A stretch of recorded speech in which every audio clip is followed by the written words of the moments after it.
అంటే ఇండియా నుంచి వంట మనిషి వచ్చిందంటే వాళ్ళకి ఇంకా వంట చేసేకి వంట మంచి, ఎఫ్సార్ చేసేకి వంట మంచి. నేను అట్లా పని చేసేదాన్ని కాదు, నేను ఇంట్లో వంట చేసేకి వచ్చిండేదంటే ఆహా నువ్వు ఇట్లా దానివే, నువ్వు చూద్దాం నువ్వు ఎట్లా పతి పడతావు నువ్వు అని బర్బలు కూడా కొట్టేసినారు. కొట్టేసి సెల్లు గుంజుకొని నీళ్ళు బాత్రూంలో నీళ్లు దాపించున్నారు సార్.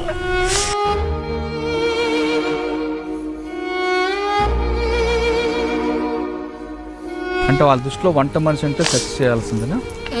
వంట మనిషి ఎవరన్నా కానీ వాళ్ళ చదువుని మేపాల్సిందే.